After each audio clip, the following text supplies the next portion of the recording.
This is a big one today, and my Ubisoft insider came in for me. Hello, my Ubisoft insider, if you're watching this today.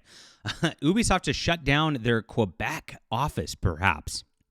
After Assassin's Creed Shadows release, we're going to get into what's being said and why there's a lot of validity to this in just a moment. My name's John Delarose, everybody. Please hit the like and subscribe button as we talk about all things in pop culture, especially gaming. And we've been covering Ubisoft and Assassin's Creed Shadows drama since day one here. Just been way on top of this, where a lot of people, just copy our articles that we have here. We actually write them here at Fandom Pulse. This is where you get all of your news. This is the first line of defense right here in the morning. Grab it here. We have a subscription for you, and you can come on here. You can have a free subscription, of course. The paid subscription is very nice because it helps us with our journalism. We have zero advertising. We completely rely on gamers like you. So come grab this. This is it. This is the one-stop shop for pop culture that you're not going to get anywhere else. Support real journalism today. It's in the description below. Thank you guys so much for making us a tremendous success in our first couple of months doing this. It's been amazing, and we appreciate you for being here. So a new rumor alleges that Ubisoft plans to shut down Ubisoft Quebec after it releases Assassin's Creed Shadows. Oh boy. An inside source informed Fandom Pulse Ubisoft Quebec, aka AC Shadows developer, should be shut down a month or two after release. Wow. That's pretty wild. So we're looking at a March timeline for release at this point because they, pushed it back from February and they pushed it back from last year to polish things. We've seen how ridiculous all the quote polishing has been. They claim that they spent 20 million euros, almost $20 million, just focusing on parkour and the rooftops. I mean, insanity right there. It just goes to show how stupid these studios are and how bloated they are and how they don't understand what their real problems are, even with their own deals. Nobody's going to get over the fact that you've got a black samurai and a gay woman as your protagonists. Nobody wants to deal with that in a Japanese setting. This is just, we'll go play something else. Very, very simple. There's a new Legend of the Five Rings. Are you guys, based people who are like really niche, do you know Legend of the Five Rings? There's a new video game, like a tactics video game coming out from Legend of the Five Rings. If you play that, I want to hear from you in the description below because I want to connect because my friend. But that's an aside. I love my samurai games. Anyway, the source added, there's nothing new here. Everyone is panicking and not expecting to be there in 6 months. And this is what I've heard from day one, my friends. This is what I've been told, that Ubisoft, ever since Star Wars Outlaws just completely bombed, they knew that everything was going to be riding on Assassin's Creed Shadows. They knew that they're in big, big trouble, that they've steered the company in a direction that's going to be a massive problem. Nobody wants to speak up at the company. Everybody's completely afraid. Everybody's scared to do anything. And this is exactly where it's at these days. Very, very wild on that front. And this is Ubisoft for you. And so they are true believers at the same time. They've infested this company with so many woke operatives. They've had so many diversity hiring programs. Remember, 50% of the people who worked on Assassin's Creed Shadows have never worked on a video game before. They said this in an earnings call. So they're right to be afraid for their jobs. They know that there's problems there. They know that there's these hungry investors trying to sink the company intentionally so they can gobble it all up and restructure everything. That's all true too.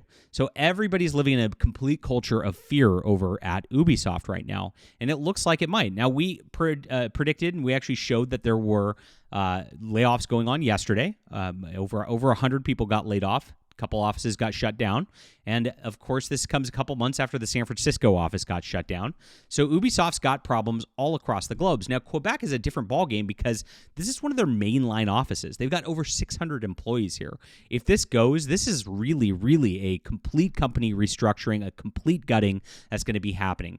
And evidence points towards something big could happen. It might not be completely shut down. I don't know. Of course, they say that they're all in fear and they think they're going to be shut down.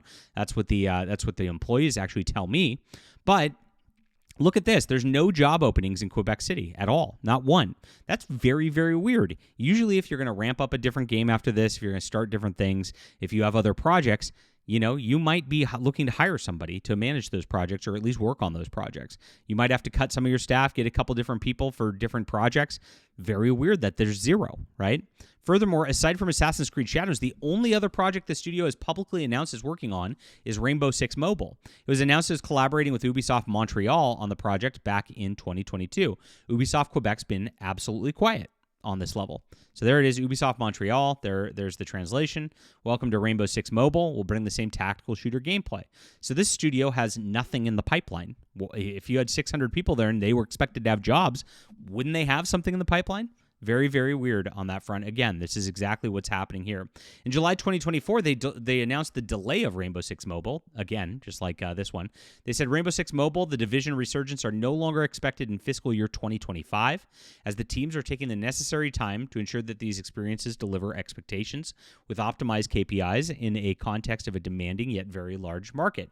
So you've got another problem game here. They developed a problem with all these people without experience again at Ubisoft, and it's a buggy nightmare, much like everything else they've been coming out with lately. These people don't know how to make games.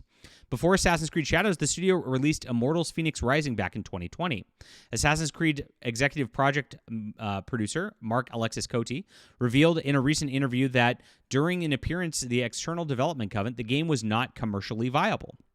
He said, we got tasked with building a new IP in a very, very short amount of time. So that was Immortals Phoenix Rising. The project kind of broke my heart in a way. Still one of my favorite games I've ever built. Unfortunately, it was not commercially viable for a franchise to continue. That means another failure. Everything this studio's produced in Quebec has been a failure for Ubisoft. Pretty big. I felt we had something great. I had a lot of fun building that game. They've shut down another number of studios, as I once said. In December, they announced they were shutting down San Diego as well as Osaka, laying off employees in the Sydney office as well.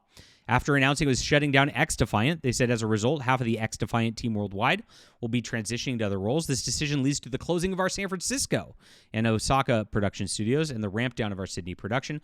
143 people departing San Francisco, 133 in Osaka and Sydney. Earlier this week, as we said before, they were closing down Ubisoft Leamington in Warwickshire, England. A spokesman said, as part of our ongoing efforts to prioritize projects and reduce costs that ensure long-term stability at Ubisoft, we have announced targeted restructuring at Ubisoft Dusseldorf, Ubisoft Stockholm, and Ubisoft Reflections, and the permanent closure of Ubisoft Leamington site. Unfortunately, this should impact 185 employees overall. We're deeply grateful for their contributions and committed to supporting them through this transition. So Quebec's bigger, like I said. There's 600 people in that office, according to recent reports. That is going to be something where they had a 300-person shakeup last year. It's about double that at this point, and this is expected to happen within 2 months after the Assassin's Creed Shadows release, which means the company's bracing for an epic failure with Assassin's Creed Shadows. It means they know that this is not going to be selling anywhere that in the realm that they think it was supposed to in order to make a profit. Absolutely crazy. And, as much as they're already starting to go out there, the shill media companies are saying, I played hours of this, and it's a breakout game. They're doing the same thing that they said with Dragon Age, the same thing they said with Conquered. The mainstream media is trying so hard to shill for this thing when no gamers actually want this.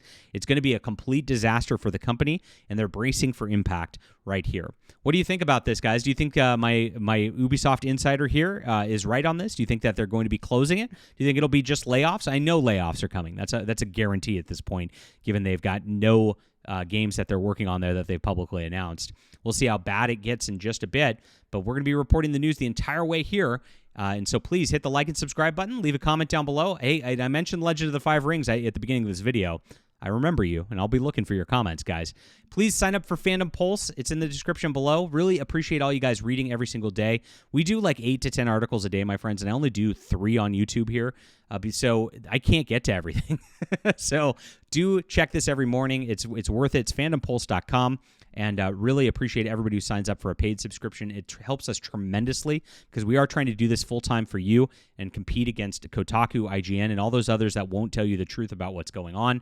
And we appreciate you for being here and the tremendous support you've given us. We'll be back soon.